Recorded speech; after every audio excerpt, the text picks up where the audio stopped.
नेता माननीय हर्कराज राईले बोल्नको लागि समय माग गर्नुभएको छ। अब म उहाँलाई समय दिन्छु। माननीय सदस्यले रोस्टमको प्रयोग गर्न सक्नुहुनेछ। समय 10 मिनेट।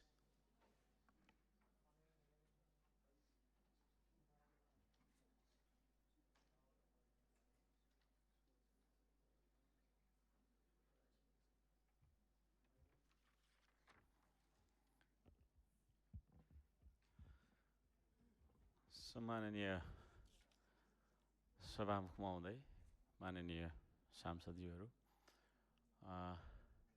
जनताले हामीलाई यहाँ हाम्रो कुरा बोल्नु है भनेर पठाएको कारणले हामी यहाँ बोल्छौँ। कसैको रहर होइन यो, र हामीले बोलेका कुरालाई चाहिँ सरकारले गम्भीर भएर सुन्नुपर्छ, बुझ्नुपर्छ, र हामीले भनेका कुराहरूलाई कार्यान्वयन पनि गर्नुपर्छ भन्ने सुझाव पनि दिन चाहन्छु। सरकार सफल हुने असफल हुने भन्ने कुरा चाहिँ प्रतिपक्षको कुरा सुन्ने कि नसुन्ने भन्ने कुराले निर्धारण गर्छ जस्तो मलाई लाग्छ। किनभने विगतका अभ्यासहरूले, विगतका परम्परालाई पनि त्यही देखाएको छ। सरकारले प्रतिपक्षको आवाज नसुन्दाखेरि ठिक तरिकाले समस्याहरू समाधान नभएको कारणले त्यस्तो भएको इतिहास छ। त्यो इतिहास नदोहोरियोस् भन्ने अनुरोध गर्न चाहन्छु। यो लिपुलेकमा नाका खोलियो अनि नाकाबाट चाहिँ सञ्चालन भइरहेको छ व्यापार भारत र चीन बीच भन्ने कुराहरू जानकारीमा आएको छ। तर सरकारले चाहिँ यो विषयमा बोलेको छैन। सरकारले बोल्नुपर्छ।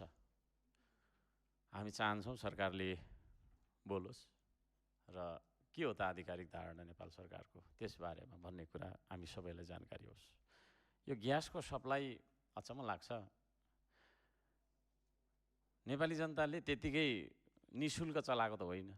सबै कुरा काटेर थपेर के होइन, ट्याक्स त्यहाँनिर फाइदा सबै कुराहरू गरेर चाहिँ तपाईँको किनेर चलाउँछन्। त्यो भेला भएको पैसा चाहिँ कसले लगेर जान्छ? सप्लाई चेन के भएर ब्रेक हुन्छ? सप्लायरलाई पैसा किन पठाउँदैनौ? त्यो बिचमा कसैले त्यो पैसा चलाइदिन्छ कि क्या हो? यदि चलाइदिन्छ भने सरकारले भन्नु पर्यो यसले चलाउँछ भनेर। होइन भनेदेखि के अरे नेपाली जनताले त पैसा तिरेर चलाएको हुन्छ। अनि पैसा चाहिँ तपाईँको चाहिँ के अरे छ, उठाएको छ, तर उता सप्लायरलाई नपठाएर सप्लायरले नपठाएको हो कि जस्तो चाहिँ मलाई लागिरहेको छ। यो खालको चलन हो भने तुरुन्त यसको अन्त्य गर्नुपर्छ। किनभने विश्वमा ग्यास उत्पादन हुनै छोडेको भन्ने त होइन होला, विश्वमा पेट्रोलियम पदार्थ उत्पादन हुनै छोड्यो भन्ने त होइन होला। त्यो बिचमा कहीँ न कहीँ तपाईँको चाहिँ त्यहाँ पैसा पहिलाको त्यो होइन पुरानो चाहिँ बाँकी तिर्नु अनि हामी पैसा के अरे तेल पठाउँछौँ, ग्यास पठाउँछौँ भन्ने खालको स्थिति जस्तो मलाई चाहिँ लाग्छ। यो कुरा के हो यसलाई चाहिँ नि स्पष्ट पार्नुपर्छ भन्ने पनि अनुरोध गर्न चाहन्छु। थुप्रै विषयहरू छन्। अब एउटै विषयमा फोकस भएर बोल्न समय छैन। कहिलेकाहीँ बोल्दाखेरि थुप्रै विषयहरू समेट्नुपर्ने बाध्यता छ। योजनाहरू थुप्रै हामीले चाहिँ नि गर्ने भनेर भनेका छौँ। हामीले पनि थुप्रै योजनाका फाइलहरू बुझाएका छौँ सम्बन्धित मन्त्रालयहरूमा। मलाई विश्वास छ सरकारले चाँडै नै ठेक्काहरू आह्वान गर्नेछन् र बाटा बनाउनु पर्ने होला, कतै कतै पानीको तपाईँको चाहिँ समस्या समाधान गर्नुपर्ने होला, कहीँ कतै कुलोहरू बनाउनु पर्ने होला। ती कुराहरूलाई गफले होइन, आश्वासनले होइन, कामले सरकारले चाहिँ नि प्रमाणित गरेर देखाउनेछ भन्ने मैले विश्वास लिएको छु। सहकारी पीडितहरूले पैसा पाएका छैनन्। सहकारी पीडितहरूको पैसा फिर्ता गर्नुपर्छ सरकारले, होइन?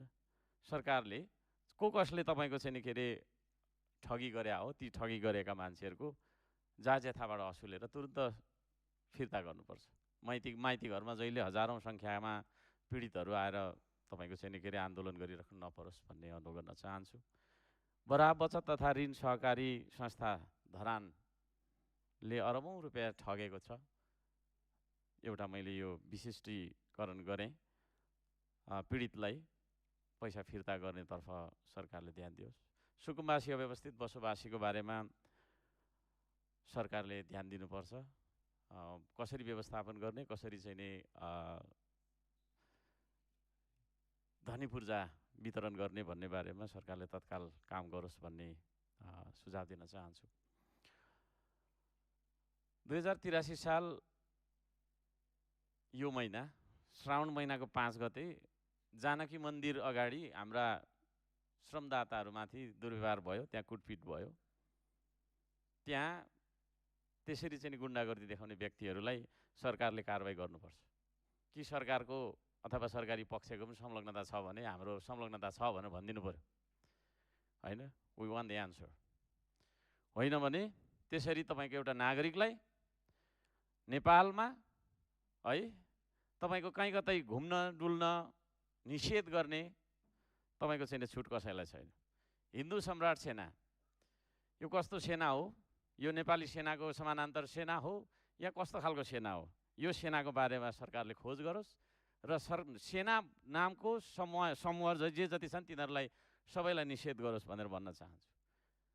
अन्यथा अरू कसले सेना बनाउन पाउने हो? त्यो सेना बनाउने पाउने सुविधाहरूलाई पनि दिने हो कि त? होइन भने त्यो अनुमति कसैलाई हुँदैन। त्यसतर्फ सरकारले ध्यान दिनुपर्छ। अब जातीय छुवाछुत कहिले यो देशमा अन्त्य हुने हो? अझै पनि कोठा पाइनौँ भनेर माइती घरमा रोइराखेको देखिन्छ। मधेसमा त्यहाँका दलितहरूले धारामा जानै पाउँदैनौँ, हामी त कसरी पानी खाने भनेर चाहिँ नि रोइराखेको कुरा पनि हामीलाई बोध भएको छ। त्यसतर्फ पनि सरकारले ध्यान दियोस् र यो जातीय छुवाछुत र विभेदको अन्त्य गर्नुपर्छ। युवाहरूले आत्मदाह गर्न थाले, त्यसको मतलब हामीले युवाहरूलाई आशा दिन सकेनौँ। हामीले आशा दिन सकेनौँ, विश्वास दिन सकेनौँ है। हामीले चाहिँ नि बाँच्ने कारण, द रिजन अफ लिभिङ दिन सकेनौँ युवालाई। त्यसो भएको कारणले गर्दाखेरि सरकारले श्रम, उत्पादन, औद्योगिकरण, रोजगारी अवसरतर्फ चाहिँ ध्यान दियोस् भन्ने सुझाव दिन चाहन्छु। भारतीय भूतपूर्व सैनिकहरूलाई भारत सरकारले चाहिँ नि क्यान्टिन सेवा दिन चाहेको रहेछ, नेपाल सरकारले लिन नमानेको अरे भन्ने सुनेको छ। यो विषयमा सरकारले ध्यान दियोस् र हाम्रै दाजुभाइहरू हुन् भूतपूर्व सैनिकहरू, उनीहरूलाई दिनुपर्ने सेवा सुविधा दियोस् भन्ने माग गर्न चाहन्छु। हाई टेन्सन त्यो बिजुलीको तारले गर्दाखेरि अब धेरै मान्छेहरू वर्षेनी दुर्घटनामा परेर करेन्ट लागेर ज्यान गुमाउने गरेको पनि देखिएको छ। धरानमा पनि एउटा हाई टेन्सन तारको लाइनको समस्या छ। त्यसतर्फ सरकारले ध्यान दियोस्।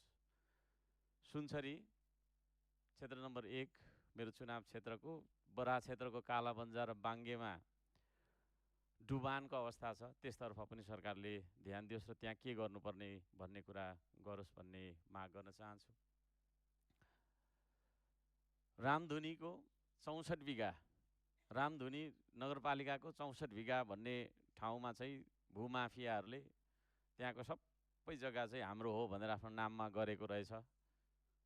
अनि त्यहाँका बासिन्दाहरूलाई चाहिँ नि 50 वर्ष 60 वर्षदेखि एक खालको पीडाको महसुस भइरहेको छ। त्यसको अन्त्य होस् भनेर मैले ध्यानाकर्षण गराउन चाहन्छु। शक्ति पृथकीकरण, हामी व्यवस्थापिकामा छौँ, अदालतको कुरा हामी यहाँ गर्न चाहँदैनौँ। तथापि अदालतमा भएका फैसलाहरूका मुद्दाहरूको पूर्ण पाठ चाहिँ छिट्टो गरी अदालतबाट पनि तपाईँको चाहिँ सम्बन्धित निकायमा पठाए राम्रो हुन्थ्यो। सर्दो जलाधारको कारणले गर्दाखेरि हजारौँ त्यहाँका स्थानीयहरू पीडित छन्। वर्षौँदेखि मुद्दा फैसला भयो भन्ने चाहिँ आएको छ, पूर्ण पाठ गएको छैन। त्यसले गर्दाखेरि त्यसतर्फ म सम्बन्धित निकायलाई ध्यान आकर्षण गराउन चाहन्छु। अन्त्यमा यो नेटवर्क अनलाइन बिजनेस भन्ने अहिले आएको रहेछ। थुप्रै मान्छेहरू लाखौँ लाख रुपियाँ ठगीमा परिरहेका रहेछन्। त्यसो भएको कारणले गर्दाखेरि म सम्पूर्ण नेपाली समाज, नागरिक समाजलाई पनि भन्न चाहन्छु, लोभले लाभले बिलाभ हुने खालको होइन अनलाइन स्क्यामहरू, अनलाइनमा यति पैसा लगाउँदा यस्तो हुन्छ भन्ने किसिमको कुनै छ भने त्यसमा कोही पनि पैसा लगानी गरेर संलग्न नहुनु होला र त्यस्तो गर्ने मान्छेहरूलाई पनि नेपाल सरकारले कारबाही गरोस् म भन्न चाहन्छु। दूतावासहरूले विदेशमा प्रवासमा काम गरिरहेका नेपाली दाजुभाइ दिदीबहिनीहरूको पीडालाई उचित तरिकाले सम्बोधन गरेको छैन भन्ने कुरा जानकारीमा आएको छ। त्यसो नहोस्, सबैले काम गरौँ, इमान्दार भएर काम गरौँ। हामी सबैजनाले काम गरौँ। हाम्रो धरती, हाम्रो आकाश, हाम्रै परिवेश, श्रम गरौँ सबै मिली बनाऊ यो देश, काम गरौँ सबै मिलेर भन्न चाहन्छु। र अन्त्यमा एउटा अनुरोध म राख्न चाहन्छु। अब यो विपद भयो, यस्तो भयो, उस्तो भयो भनेर चाहिँ नि हामी भनिरहन्छौँ। यो विपदमा हामीले के काम गर्न सक्छौँ त? सांसदहरूले कतिले भात खानु पाएन, अघि भर्खरै थुप्रै सांसदज्यूहरूले भन्दै हुनुहुन्थ्यो हाम्रो चाहिँ नि क्षेत्रमा गएको नुन मात्रै थियो, नुन पनि प्लास्टिकको पोखामा बिलिराखेको थियो, चामल थिएन भन्ने थियो।